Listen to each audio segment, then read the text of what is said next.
Okay. Last క్లాస్‌లో మనం Indian history start చేసాం గదా! ఇండియన్ హిస్టరీలో సింధు నాగరికత అయిపోయింది. కొంతమంది కామెంట్ చేస్తున్నారు. మనకి ఏన్షియంట్ హిస్టరీ నుంచి క్వెషన్స్ రావు. అన్నీ మోడర్న్ హిస్టరీ నుంచే వస్తాయి. లాస్ట్ ఎగ్జామ్‌లో మోడర్న్ హిస్టరీ నుంచే ఎక్కువ క్వెషన్స్ అడిగారన్నారు. కాకపోతే ఒకటి గమనించాలి మీరు ప్రీవియస్ ఇయర్ పేపర్స్ చూస్తే మనకి మోడర్న్ హిస్టరీ నుంచి కూడా క్వెషన్స్ రాలేదండి. అసలు ఇండియన్ హిస్టరీ నుంచి కూడా కొన్ని షిఫ్ట్స్‌లోనే అసలు క్వెషన్స్ రాలేదు. అన్నీ ఏపీ హిస్టరీ నుంచి అడిగారు. అలా అని మనం ఇప్పుడు ఇండియన్ హిస్టరీని స్కిప్ చేసి ఏపీ హిస్టరీ మాత్రమే చదువుకొని వెళ్ళలేం గదా! సో, మనకి సిలబస్‌లో మెన్షన్ చేశాడు గదా! ఇండియన్ హిస్టరీ అని మెన్షన్ చేసి దాంతో పాటు ఇండియన్ నేషనల్ మూవ్‌మెంట్ కూడా ఎక్కువ స్ట్రెస్ చేసి అడిగాడు కాబట్టి, ఇండియన్ నేషనల్ మూవ్‌మెంట్‌ని ఎక్కువ చదవాలి. దాంతో పాటు ఇండియన్ హిస్టరీని కూడా చదవాలండి. సో, అందుకే నేను సింధు నాగరికత నుంచి స్టార్ట్ చేస్తున్నా. అయినా మనం అంత డెప్త్‌గా ఏం చదవట్లేదు గదా! సో, గ్రూప్ 2 స్థాయి అంత డెప్త్‌గా అయితే చదవట్లేదు. కాకపోతే ప్రతి ఇంపార్టెంట్ టాపిక్‌ని మిస్ అవ్వకుండా తీసుకెళ్తున్నాం. సో, ఇంక లేట్ చేయకుండా క్లాస్‌లోకి వెళ్ళిపోదాం. ఆర్యుల దండయాత్ర నిన్న సింధు నాగరికత మనం ఎలా ఎండ్ అయింది అని చెప్పే టైంలోన సింధు నది వరదల వల్ల దాంతోపాటు ఆర్యులు దండయాత్ర చేయడం వల్ల అని చెప్పాం కదా. సో అలా ఆర్యుల దండయాత్ర వల్ల సింధు నాగరికత అనేది అంతమైపోతుంది. సో ఆర్యులు ఎక్కడి నుంచి వస్తారు, మనకి ఆర్కిటిక్ దగ్గర నుంచి వస్తారని ఒకరు చెప్తారు, మధ్యాసియా నుంచి వస్తారని చెప్తారు. సో ఒక్కో రకంగా చెప్తారు. కొంతమంది అయితే ఇండియాలోనే ఉంటారు, వీళ్ళు ఇండియాకి సంబంధించిన భారతీయులే అని చెప్తారు. సో ఎవరు ఎలా చెప్పినా కూడా మనకు అవన్నీ అవసరం లేదు కాబట్టి ఆర్యులు దండయాత్ర వల్ల సింధు నాగరికత అంతమైంది. సో సింధు నాగరికత తర్వాత ఆర్యులు వస్తారు. వీళ్ళ కాలం వచ్చేసి క్రీస్తు పూర్వం 1500 నుంచి 1000 వరకు ఉంటుంది. సో వీళ్ళు ఇండో ఇరానియన్ జాతులు అంటారు, లేదంటే మధ్య ఆసియా నుంచి వచ్చిన స్టెప్పీ ప్రాంతాల నుంచి వచ్చిన వాళ్ళు అంటారు, యురేషియా నుంచి వచ్చిన వాళ్ళు అంటారు. సో ఒక్కొక్కరు ఒక్కో రకంగా చెప్తారు అనమాట. సో వీళ్ళ రాకని ఏమంటారంటే ఆర్యన్ ఇన్వెన్షన్ థియరీ అంటారు. సో ఈ థియరీలు ఎవరికి ఇచ్చి వచ్చినట్టు వాళ్ళు చెప్పారు. మనకి స్వామి దయానంద సరస్వతి ఉంటారు కదా, సో ఆయన కూడా చెప్పారు అనమాట. ఇటీవల పరిశోధనలు ఏం చేస్తాయంటే, పరిశోధనలు మైగ్రేషన్ మీద ఎక్కువ ఫోకస్ చేస్తున్నాయి కదా. అంటే ఎక్కడి నుంచి ఎక్కడికి వెళ్తున్నారు, మన ఆఫ్రికా నుంచి ఇండియాకి వచ్చిన వాళ్ళు ఉంటారు, మధ్య ఆసియా నుంచి ఇండియాకి వచ్చిన వాళ్ళు ఉంటారు, ఇలా రకరకాల దేశాల నుంచి వచ్చి ఇండియాలో స్థిరపడిన వాళ్ళు ఉంటారు కదా. ఇలాంటి వాటి గురించి రీసెర్చ్ చేయడమే ఇమిగ్రేషన్ థియరీస్ అంటారు అనమాట వీటిని. సో ఇప్పుడు ఆర్యుల గురించి వస్తే, వీళ్ళకి సింధు నది, సరస్వతి నది చాలా ఇంపార్టెంట్. సో ఆ పరిసర ప్రాంతాల్లోనే జీవించారు వీళ్ళు. అంటే ఇప్పుడు మనకి ప్రజెంట్ పంజాబ్, హర్యానా రాష్ట్రాలు ఉన్నాయి కదా, అక్కడ స్థిరపడ్డారు అనమాట. వీళ్ళు మాట్లాడే భాష వచ్చేసి సంస్కృతము. వీళ్ళ జీవన విధానం కూడా సింధు నాగరికత కంటే కొంచెం డిఫరెంట్గా ఉంటుంది అనమాట. ఇంకా వీళ్ళ గురించి తెలుసుకోవడానికి ఆధారాలు వచ్చేసి ఋగ్వేదం అనేది ఆర్యుల మొదటి గ్రంథం అంటారు. ఇంకొకటి ప్రపంచంలోనే మొదటి లిఖిత గ్రంథం అని కూడా అంటారు ఋగ్వేదాన్ని. ఇందులో 10 మండలాలు ఉన్నాయి. దాంతోపాటు 1028 సూక్తులు ఉన్నాయి అన్నమాట ఇందులో. వీర ఆరాధ్య దేవుడు వచ్చేసి ఇంద్రుడు. తర్వాత అగ్నిదేవుని కూడా పూజిస్తారు, వరుణ దేవుని కూడా పూజిస్తారు అనమాట. సో వాళ్ళకి ఇంద్రదేవునికి యుద్ధ దేవత అని, అగ్నిదేవునికి యజ్ఞ దేవత అని, వరుణునికి నీతి దేవత అని పేర్లు పెట్టుకుంటారు అనమాట. ఇంకా ఋగ్వేదంలోన సరస్వతి నది ప్రస్తావన ఉంది. ప్రస్తుతం సరస్వతి నది లేదు, కాకపోతే ఋగ్వేదంలో సరస్వతి నది ప్రస్తావన ఉంది. ఎక్కువగా ప్రస్తావన ఉన్నది అయితే సరస్వతి నదిని.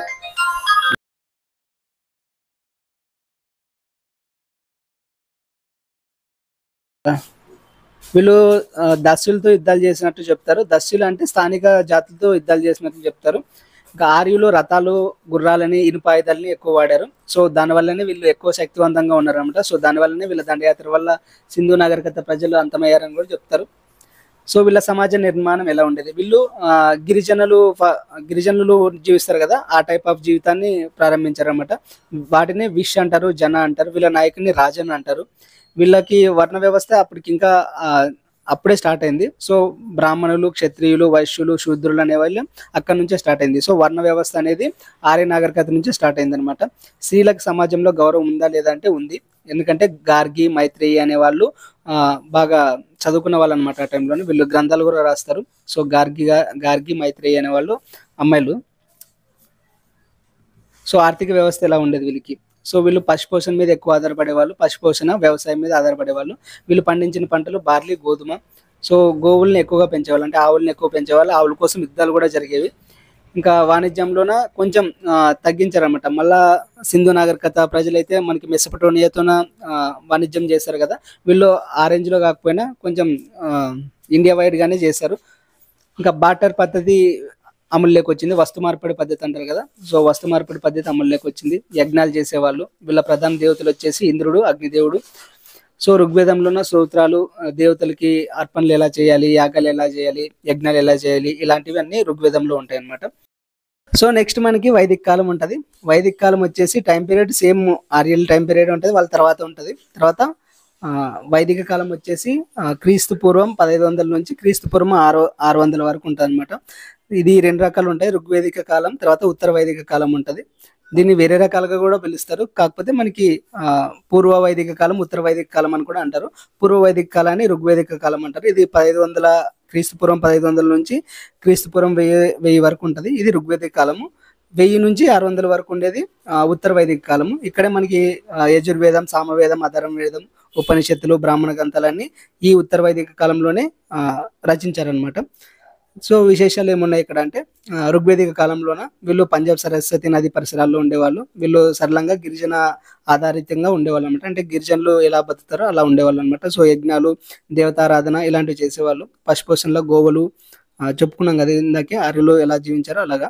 సో ఉత్తర వైదిక కాలంలోన గంగా యమున ప్రాంతానికి వచ్చారనమాట. సో గంగా యమున డోబ్ అంటారు కదా, రెండు నదుల మధ్య ఉండే ప్రాంతాన్ని డోబ్ అంటారు కదా. సో గంగా యమున డోబ్కి వచ్చేసారు వీళ్ళు.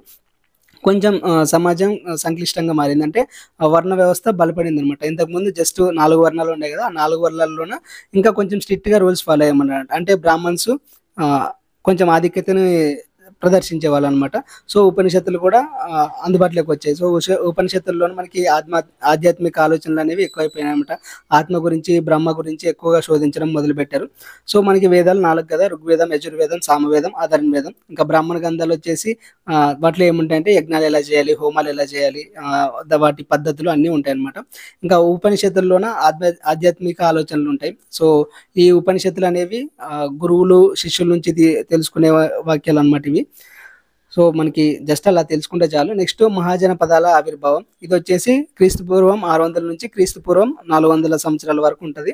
సో ఉత్తర భారతదేశంలో 16 మహాజనపదాలు ఉన్నాయి, పెద్ద రాజ్యాలు అంటారన్నమాట. సో మహాజనపదాలు అంటే ఏం లేదు, రాజ్యాలుగా డివైడ్ అయి ఉంటాయి కదా. సో వాటినే మనం మహాజనపదాలు అంటారు అనమాట.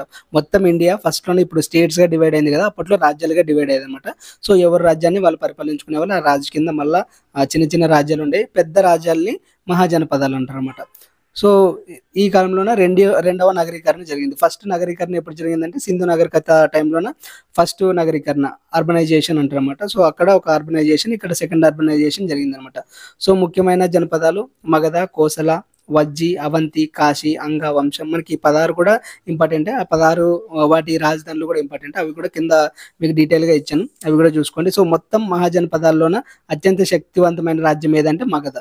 సో మగధ ఎందుకు శక్తివంతమైందంటే అక్కడ గంగా లోయలోన ఖనిజాలు ఎక్కువగా దొరికేవి. దాంతోపాటు కొంతమంది శక్తివంతమైన రాజులు కూడా ఉన్నారు. బింబిసార, అజాతశత్రు లాంటి వాళ్ళు దాన్ని కొంచెం స్ట్రాంగ్గా మలిచారనమాట. వేరే రాజ్యాల మీద యుద్ధానికి వెళ్ళడం, ఆ రాజ్యాలని కలుపుకోవడం, ఇలాంటివి స్ట్రాంగ్గా చేశారనమాట. మొత్తం ఆ సైన్యాన్ని ఎక్కువ పెంచుకోవడం ఇలాంటివి. సో వీళ్ళకి వచ్చేసి రాజధానులు 2 ఉన్నాయి, రాజగృహ, పాటలీపుత్రం. పాటలీపుత్రాన్ని పాట్నా అంటారు ప్రజెంట్. సో వీళ్ళు వచ్చేసి వ్యవసాయ ఆధారంగానే ఉంటుంది. ఏ ఆర్థిక వ్యవస్థ అయినా కూడా మోడర్న్ హిస్టరీ వరకు వ్యవసాయ ఆధారంగానే ఉంటుంది. సో వాణిజ్యము, నాణ్యాల వాడకం, పంచమార్క నాణ్యాల వాడకం పెరిగింది ఇక్కడ. ఇంకా నగరాలు అభివృద్ధి చెందాయి. సో ఈ టైంలోనే మనకి బౌద్ధ మతం, జైన మతాలు కూడా ఆవిర్భవించాయి అనమాట 6వ శతాబ్దంలోనే. సో విశేషాలు ఏమున్నాయి, ఎందుకు ఆవిర్భవించాయి జైన మతాలు?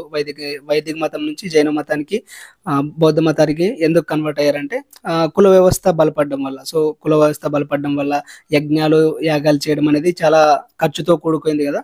సో అటువంటివి చేయలేని వాళ్ళు, కుల వ్యవస్థ వల్ల కొంచెం బహిష్కరించబడిన వాళ్ళు, ఇలాంటి వాళ్ళందరూ జైనం, బౌద్ధ వంటి కొత్త మతాల్ని కల్పించుకొని వాటిలో జాయిన్ అయ్యారు అనమాట. సో బౌద్ధ మత స్థాపకుడు మనకు అందరికీ తెలుసు, గౌతమ బుద్ధుడు. జననం ఇయర్ గుర్తుపెట్టుకోండి, 523 క్రీస్తు పూర్వం 523. ఎక్కడ? లుంబినిలో జన్మించాడు, కపిలవస్తులో. సో ఈయన ముఖ్య సిద్ధాంతాలు ఏంటి? ఆర్య సత్యాలు, అష్టాంగ మార్గాలు, మధ్య మార్గం అనేది ఉంటుంది. బుద్ధుని బోధల్ని ఆర్య సత్యాలు అంటారు. సో అష్టాంగ మార్గం కూడా ఉంటుంది. సో వీళ్ళని భిక్షువులు అంటారు, అంటే బౌద్ధాన్ని పాటించే వాళ్ళు బౌద్ధ భిక్షువులు అంటారు అనమాట. సో వీళ్ళ కోసం స్థాపించింది సంఘాలు. ఇంకా ఈ సంఘాలన్నీ కలిసి సమావేశాలు అయ్యాయి అనమాట. సో బౌద్ధ సమావేశాలు ఇంపార్టెంట్ అవి. సో మొదటి సమావేశం వచ్చేసి రాజగృహలో జరిగింది, క్రీస్తు పూర్వం 483లోన. రెండవ సమావేశం వచ్చేసి వైశాలిలో జరిగింది, క్రీస్తు పూర్వం 383లో. మూడవ సమావేశం వచ్చేసి పటలిపుత్రంలో జరిగింది, క్రీస్తు పూర్వం 250లో. ఇవి మెయిన్ ఇంపార్టెంట్. సో ఈ ముఖ్య సమావేశాలను గుర్తుపెట్టుకోండి.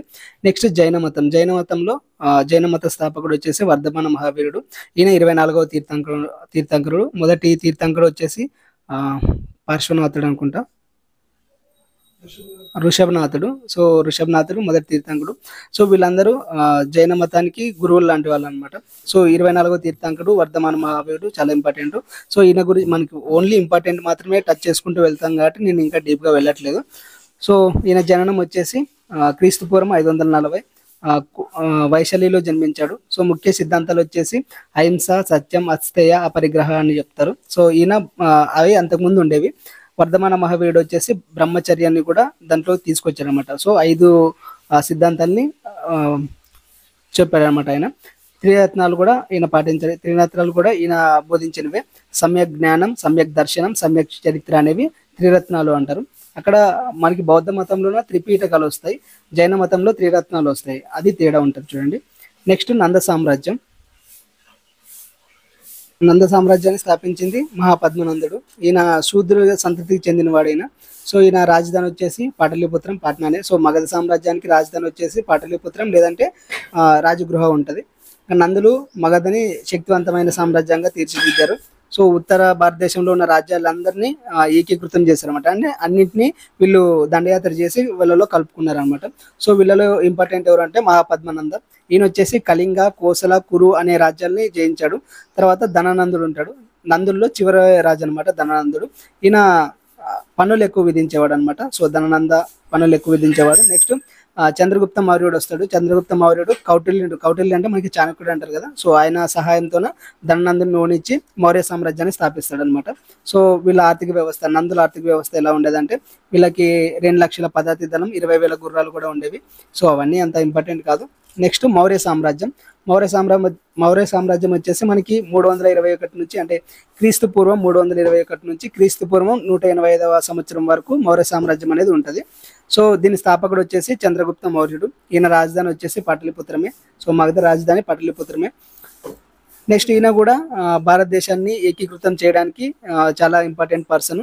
సో మొత్తం భారతదేశ ఉపఖండం మొత్తం కవర్ చేసింది ఎవరంటే మౌర్య సామ్రాజ్యమే. సో దీంట్లోన చంద్రగుప్త మౌర్యుడు, తర్వాత బిందుసార, తర్వాత అశోకుడు ముగ్గురు కూడా చాలా ఇంపార్టెంట్. సో భారతదేశాన్ని ఏకీకృతం చేయడంలో వీళ్ళు ముగ్గురు కూడా చాలా ఇంపార్టెంట్ రోల్ ప్లే చేస్తారనమాట. చంద్రగుప్త మౌర్యుడు వచ్చేసి ఇందాక చెప్పాం కదా, చాణక్యుని సాయంతో ధననందుని ఓడించారు. ఈయన సెల్యూకస్ నికేటర్ అంటే మనకి అలెగ్జాండర్ యొక్క సైన్యాధిపతి. ఆయన్ని క్రీస్తుపూర్వం 305 సంవత్సరంలో ఓడించాడు. సో ఆయనతో ఒక ఒప్పందం కుదుర్చుకున్నాడు. సెల్యూకస్ నికేటర్కి ఆఫ్ఘనిస్తాన్ని, బెలుచిస్తాన్ని ఇస్తాడు. సో సెల్యూకస్ నికేటర్ ఈయనకి 500 ఏనుగులతో పాటు తన కుమార్తెను కూడా ఇచ్చి పెళ్లి చేస్తాడు అనమాట. సో నెక్స్ట్ ఈయన జైన మతం స్వీకరించాడు. శ్రావణ బెలగొల్లోన చనిపోయాడు అనమాట. బిందుసార వచ్చేసి దక్షిణ భారతదేశం మైసూరు వరకు ఈయన దండయాత్ర చేశారు. కొన్ని గ్రంథాల్లో మనం ఏపీ హిస్టరీలో చదువుకున్నంత వరకు బిందుసార అంత దూరం రాలేదు అని చెప్తారు. కాకపోతే కొన్ని గ్రంథాల్లో ఉంది. సో మైసూరు వరకు దండయాత్ర చేశారు. ఈయనకి అమిత్రగాత అంటే శత్రువులను సంహరించేవాడు అనే బిరుదు కూడా ఉంది. సో ఈయన గ్రీకులతో కూడా వాణిజ్యం చేసేవాడు. అంటే గ్రీకులతో వాణిజ్య వ్యాపారాలు సంబంధాలు బిందుసారకి ఉన్నాయన్నమాట. నెక్స్ట్ అశోకుడు. మౌర్య సామ్రాజ్యంలో అత్యంత ప్రసిద్ధ రాజు అశోకుడు. ఈయన కళింగ యుద్ధం చాలా ఫేమస్. ఇయర్ గుర్తుపెట్టుకోండి, క్రీస్తుపూర్వం 261. సో కళింగ అంటే మనకి ఇప్పుడు ప్రజెంట్ ఒడిషా అంటారు. సో ఈ యుద్ధంలో జరిగిన రక్తపాతం చూసి ఆయన చలించిపోయి బౌద్ధ మతం స్వీకరించాడని చెప్తారు. సో ధర్మ ప్రచారం అశోకుడు శాసనాల ద్వారా చేశాడు. శాసనాలు స్తంభ శాసనాలు, రాతి శాసనాలు అని 2 రకాలు ఉంటాయి. సో వీటిలోని ధర్మం గురించి బోధిస్తారనమాట. సో ధర్మ సూత్రాలు ఏవే ఉంటాయంటే అహింస, సత్యం, కరుణ, సామాజిక సంస్కరణలు, ఇవన్నీ ధర్మ సూత్రాలు అన్నమాట. సో బౌద్ధ మతాన్ని శ్రీలంకకి, థాయిలాండ్కి, బర్మా వంటి దేశాలు కూడా వ్యాప్తి చేశాడు. 3వ బౌద్ధ సమావేశం చెప్పుకున్నాం కదా, 2250లో జరిగింది. క్రీస్తుపూర్వం 250లో జరిగిందన్న కదా. ఆ 3వ బౌద్ధ సమావేశాన్ని అశోకుడు నిర్వహించాడు అనమాట. సో వీళ్ళ పరిపాలన ఎలా ఉంది? వీళ్ళది కేంద్రీకృత వ్యవస్థ అనమాట. వీళ్ళు మంత్రుల సహాయంతో పరిపాలన చేసేవాళ్ళు. రాజ్యాన్ని 4 ప్రావిన్సులుగా విభజించారు. ఒకటి తక్షశిల, అది నార్త్ వైపు. ఉజ్జయిని వచ్చేసి పశ్చిమం వైపు. సువర్ణగిరి వచ్చేసి దక్షిణం వైపు. తోసలు వచ్చేసి తూర్పు వైపు. ఇలా 4 భాగాలుగా డివైడ్ చేశారు. వీళ్ళు గూఢచర వ్యవస్థను కూడా పాటించారన్నమాట. సో గూఢచర వ్యవస్థ అనేది మౌర్య సామ్రాజ్యంలో ఉండేది. సో సైన్యంలోన 4 రకాలు ఉండేది. పదాతి దళం, అశ్వదళం, ఏనుగులు, రథాలు కూడా ఉండేవి అనమాట. సో అధికారులు ధర్మ మహామాతలు అనే వాళ్ళు కూడా ఉండారు. అశోకుడి కాలంలో ధర్మాన్ని ప్రచారం చేయడం కోసం అశోకుడు వీళ్ళని నియమించారన్నమాట, ధర్మ మహామాతలని. మనకి ఎన్టీఆర్ కాలంలో కూడా వస్తుంది ధర్మ మహామాత్ర అని, సరే మోడర్న్ ఏపీ హిస్టరీలో వస్తుంది అది. సో ఆర్థిక వ్యవస్థ ఎలా ఉండేదంటే వ్యవసాయం, సో వ్యవసాయం మాత్రమే కాబట్టి పన్నుల సేకరణ ఎక్కువ ఉండేది. పన్నులు ఎంత వసూలు చేసేవారంటే పండిన పంటలో 1/6 వంతు అంటే 1/6 వంతు అనేది వసూలు చేసేవాళ్ళు అనమాట. సో వీళ్ళు ఇందాక చెప్పినట్లే గ్రీకులతోన వ్యాపారం చేసేవాళ్ళు. నెక్స్ట్ నాణ్యాలు వచ్చేసి సిల్వర్ నాణ్యాలు ఉన్నాయి, కాపర్ నాణ్యాలు ఉన్నాయి. మనకి గుప్తుల కాలంలోన బంగారు నాణ్యాలు వస్తాయి. సో రహదారులు, వాణిజ్య మార్గాలు కూడా అభివృద్ధి చేశారు ఈ కాలంలోన. నెక్స్ట్ ఆచారాలు, ఆధారాలు ఏమున్నాయంటే కౌటిల్యుడు అర్థశాస్త్రాన్ని రచించాడు, తర్వాత మెగస్తనీస్ ఇండికాన్ రచించాడు. సో ఈ 2 పుస్తకాలు కూడా మౌర్య సామ్రాజ్యానికి చాలా ఆధారం అనమాట. సో వీటి వల్లనే మనకి మౌర్య సామ్రాజ్యం గురించి తెలుస్తుంది. దీంతో పాటు అశోకుడి శాసనాలు ఉంటాయి. అశోకుని శాసనాల్లోన 2 రకాలు ఉన్నాయి కదా, స్తంభ శాసనాలు, రాతి శాసనాలు. వాటి వల్ల కూడా మనకి ఆ కాలంలో పరిపాలన తెలుస్తుంది. నెక్స్ట్ వీళ్ళు ఈ మౌర్య సామ్రాజ్యం క్షీణించడానికి కారణాలు ఏమున్నాయంటే రాజులు చాలా వీక్ అయిపోయారు అనమాట. అశోకుడి తర్వాత వచ్చిన రాజులందరూ అంత సమర్థవంతంగా పరిపాలన చేయలేకపోయారు. చివరి రాజు వచ్చేసి బృహద్దత్తుడు. సో బృహద్దత్తుడు అనే ఆయన చివరి రాజు. దాని తర్వాత మనకి శుంగ వంశం వస్తుంది. పుష్యమిత్ర శుంగ వచ్చేసి ఈ బృహద్దత్తుని చంపి శుంగ వంశాన్ని స్థాపిస్తాడు. క్రీస్తుపురం 180 సంవత్సరంలో పుష్యమిత్ర శుంగుడు బృహద్దత్తుని చంపి శుంగ వంశాన్ని స్థాపిస్తాడు. సో అక్కడితో మనకి మౌర్య సామ్రాజ్యం అనేది అయిపోతుంది. సో ఫాస్ట్గా చెప్తున్నాను ఫీల్ కాకండి, ఇంపార్టెంటే, కాకపోతే అంత అడగచ్చు అడగకపోవచ్చు అనే ఉద్దేశంతోనే దీన్ని కవర్ చేస్తున్నాం. మనకి మొత్తం అడిగినా అడగకపోయినా ఇండియన్ హిస్టరీని మొత్తాన్ని కంప్లీట్గా నేర్చుకుందాం. తర్వాత అన్ని ఇంపార్టెంట్ పాయింట్సే కాబట్టి మనకి ఇంపార్టెంట్ పాయింట్స్ జస్ట్ ఇవి చదువుకున్నా కూడా మనకి ఎక్కడో దగ్గర ఒక్క క్వశ్చన్ వచ్చినా కూడా ప్లస్ అవుతుంది కదా. సో ఇప్పుడు మనకి మౌర్య సామ్రాజ్యం వరకు అయిపోయింది. నెక్స్ట్ క్లాస్లోన శుంగవంశం, తర్వాత గుప్తులు అయిపోగొట్టేద్దాం. తర్వాత మనకి మోడర్న్ మీడియల్ హిస్టరీకి వెళ్ళిపోదాం. So thank you for watching. And కొంతమందికి మెంబర్షిప్ ఎలాగ తీసుకోవాలో తెలియదు అంటున్నారు, వాళ్ళ కోసం చెప్తున్నా. మామూలుగా ఇప్పుడు మీరు ఛానల్ ఓపెన్ చేస్తే మీకు సబ్స్క్రైబ్ బటన్ ఉంటుంది కదా, సబ్స్క్రైబ్ బటన్ పక్కనే జాయిన్ బటన్ ఉంటుందండి. సో జాయిన్ బటన్ క్లిక్ చేస్తే మీకు అక్కడ 2 ఆప్షన్స్ ఉంటాయి, 89 అని 189 అని. సో మీ ఇష్టం ఏదైనా తీసుకోవచ్చు. సో 89 తీసుకోవచ్చు, 189 తీసుకోవచ్చు. సో ఏదో ఒకటి క్లిక్ చేస్తే దాంట్లో పేమెంట్ అడుగుతుంది. సో ఫోన్పే, పేటిఎం లేదంటే కార్డ్స్ ద్వారా కూడా మీరు ఏటీఎం కార్డ్, డెబిట్ కార్డ్స్ ద్వారా కూడా పే చేయొచ్చు. సో పే చేస్తే మీకు మెంబర్షిప్ యాక్టివేట్ అవుతుంది. సో మెంబర్షిప్లో ఉండే వీడియోస్ అన్ని మీరు చూసుకోవచ్చు అనమాట. దాంతోపాటు ఆ మెంబర్షిప్ ట్యాబ్లోనే మనకి టెలిగ్రామ్ లింక్ ప్రొవైడ్ చేస్తాను, దాంట్లో టెలిగ్రామ్లో కూడా జాయిన్ అవ్వచ్చు అనమాట. సో తీసుకోవాలనుకున్న వాళ్ళు ఇలా తీసుకోండి. ఓకేనా, థ్యాంక్ యూ.